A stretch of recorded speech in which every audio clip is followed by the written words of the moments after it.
नमस्कार दोस्तों, मैं निखिल भारद्वाज स्वागत करता हूं आपका अपने रियलिटी शो में real estate with Nikhil Bhardwaj में। चलिए बात करते हैं हम आज उन 5 फैक्टर्स के बारे में that you should keep in your mind while purchasing your new property. Number 5 पे जो मैंने क्राइटेरिया यहाँ पर रखा है, योर नेबरहुड। कहते हैं आप अपना घर चुन सकते हैं लेकिन आप अपना पड़ोस नहीं चुन सकते। So this is one of the criteria that you should keep in your mind while deciding your new property. समझते हैं कि क्यों जरूरी है neighbourhood demographics. 1 age group. Depending on your family, depending on your composition of things that you are looking for, you should always be cognizant about the age group that you are talking about. आपके घर में बड़े हैं, छोटे हैं, retires हैं, उसके हिसाब से आपको अपनी सोसाइटी का ध्यान रखना होगा। And likewise, you can go and select your property.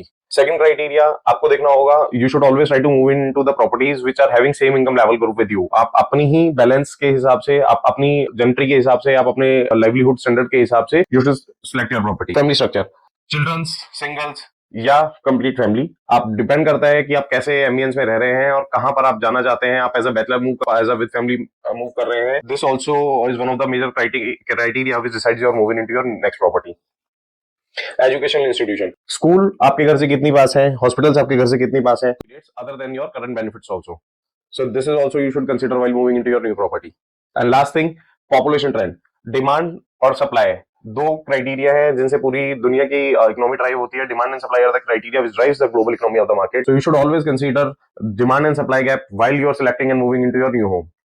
Number 4 पे मैंने यहाँ पर रखा है एक्सेसिबिलिटी। एक्सेसिबिलिटी की अगर बात करें तो ट्रांसपोर्टेशन हब आपको देखना होगा कि आपका एयरपोर्ट्स, आपके ट्रेन्स, आपके हाईवेज कितनी दूर हैं आपके प्रॉपर्टी से। दूसरा, पब्लिक ट्रांसपोर्टेशन का भी आपको ध्यान रखना होगा। It's not only about airport and trains, ये तो फॉरनाइटली यूज होते हैं, लेकिन आपको डे टू डे बेसिस में कम्यूटेशन के लिए आप लोगों को बसेस, सबवेज, ये सारी चीजें भी आपको वहां पर कंसिडर करनी होंगी।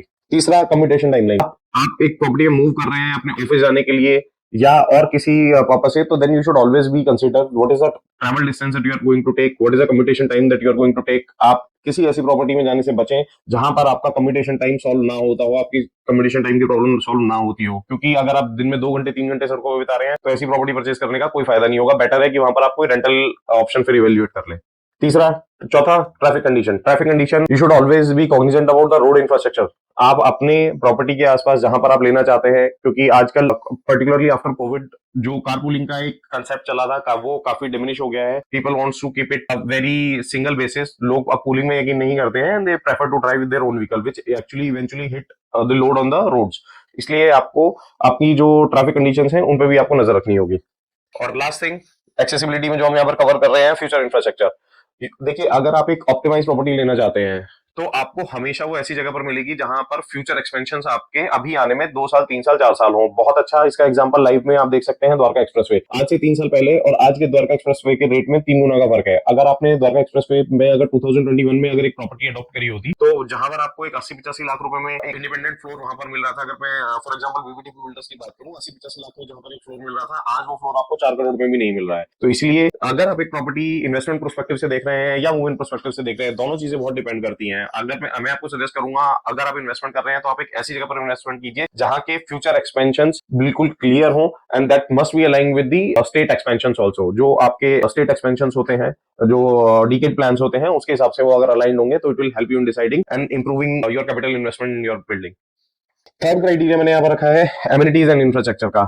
आप कहीं पर मूव कर रहे हैं, आप एक नई प्रॉपर्टी में इन्वेस्ट कर रहे हैं, आप या फिर एक रेंटल के लिए ही मान लीजिए अगर जाना भी चाह रहे हैं, तो एसेंशियल एमिनिटीज को आपको ध्यान रखना बहुत जरूरी होगा। Schools, hospital, parks, grocery store, 3-4 ये की चीजें हैं जो डिसाइड करती हैं कि how your convenient, how the stay is going to be convenient for you. आपका स्टे कितना कन्वीनियंट होगा, इन तीनों चारों चीजों पर डिपेंड करता है। Infrastructure quality, roads, utilities, internet connectivity. Internet connectivity is also nowadays a crucial criteria. आप जहां पर जा रहे हैं वहां पर अगर for example if you are a person who is having liberty of work from home, then internet becomes a must for you. Recreational facilities, आपके वहां पर जिम होने चाहिए, कम्युनिटी सर्विसेज होनी चाहिए, then you should have some banquet halls also which in your family gathering can be a good asset for you. Shopping, dining, 5 दिन काम करने के बाद सैटरडे संडे आप हमेशा जाना चाहेंगे एक मॉल में, एक शॉपिंग के लिए, एक डाइनिंग एक्सपीरियंस के लिए। So that is also one of the criteria that you should consider while moving into your new property. Last but not the least here, health care facilities. बहुत जरूरी चीज है, बहुत इंपॉर्टेंट क्राइटेरिया है। Whether you are at home or not, whether you have the dependency or not, this is one of the criteria that you can not afford to miss at all. बात करते हैं मेरे second criteria के बारे में, जहां पर मैंने इसको रखा है सेकंड रेंज में और सेकंड स्पॉट पे आप कह सकते हैं, यह है इकोनॉमिक इंडिकेटर्स। आप एक ऐसी प्रॉपर्टी लीजिए जहां की एम्बियंस की इकोनॉमी अच्छी हो, वहां पर आईटी इंस्टीट्यूशंस होने चाहिए, वहां पर इंडस्ट्रीज होनी चाहिए, वहां पर जॉब एम्प्लॉयमेंट के सोर्सेज होने चाहिए। रिमोट, अगर आप एक रिटायरमेंट होम नहीं प्लान कर रहे हैं, you are really planning working home there, आप वहां पर रहना चाहते हैं, you are planning your next 20-30 years there, then economic criteria, economic indicator is must for you. Local job market, major industries आपको वहां पर मूव करने से पहले देखना होगा। दूसरा, economic stability and future property value. अगर इस क्राइटेरिया अगर हम आज आपको देखें तो ग्रेटर नोएडा और नोएडा एक्सपेंशन जो है, because of Jewar airport, this particular check box is take in that property. वहां पर आप देख रहे हैं एयरपोर्ट की वजह से बहुत सारी कंपनियां वहां पर मूव करने लगी हैं। So is the situation with Dwarka expressway also. Employment diversity, आपके वहां पर किस किस नेचर की इंडस्ट्रीज हैं, किस किस नेचर का आपके वहां पर एम्प्लॉयमेंट प्रोवाइड होती है, whether it is a commercial dominated industry, IT dominated industry, or industry specific industry, may be manufacturing, you can say in that part, that also decides ambience that you are going to get. Last but not the least, market trends, current trends, property values and rental prices. आप अगर एक property investment perspective से देख रहे हैं और आपका अगर उसमें रहने का अभी इमीडिएट कोई प्लान नहीं है, then you should always consider the rental value that you are going to get out of that property. Buying a property which is having a higher rental yield is always a good option to opt with. Now the first and the foremost thing जिसको मैंने अपने यहाँ पर criteria में first spot पर रखा है, that comes is the safety and security. ऐसा घर जो आपके लिए ना सिर्फ सेफ हो बल्कि सिक्योर भी हो, that this becomes first priority for me and for everybody for that matter. Local crime rate. Before buying into a new property, before moving into a new property, you should always consider what is the local crime rate there. आपके वहां पर local crime rate क्या है, ये आपको decide करेगा और help करेगा to make those decisions. Secondly, emergency services, fire agent, fire departments, medical services, police station. These couple of things are going to decide the ambience or the value or the opportunity that you can have from your premises. Community initiative.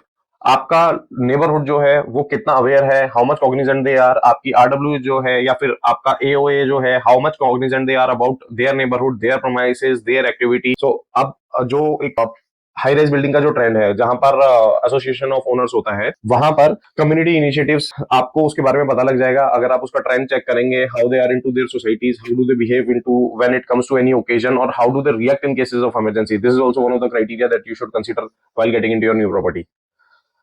Light and surveillance, आप जिस area में एक घर लेने के लिए सोच रहे हैं और you are planning to buy a home, then I would suggest that you should take around there in the night time also. आप वहां पर शाम को 7 बजे, 8 बजे, 10 बजे जाइए, आपको वहां पे सर्विलेंस का आइडिया होगा। आपको वहां पर जो रात को 9 बजे के बाद आप जो एंटी सोशल एलिमेंट्स होते हैं, एक मूवमेंट आपको देखने के लिए पता लगेगी, या फिर आपको स्ट्रीट लाइट से भी काफी हद तक आइडिया हो जाएगा। अगर स्ट्रीट लाइट, रोड कंडीशन और ये पुलिस मूवमेंट, वेक्यूलर मूवमेंट, सारी चीजें नॉर्मल है, then you can always go for that property.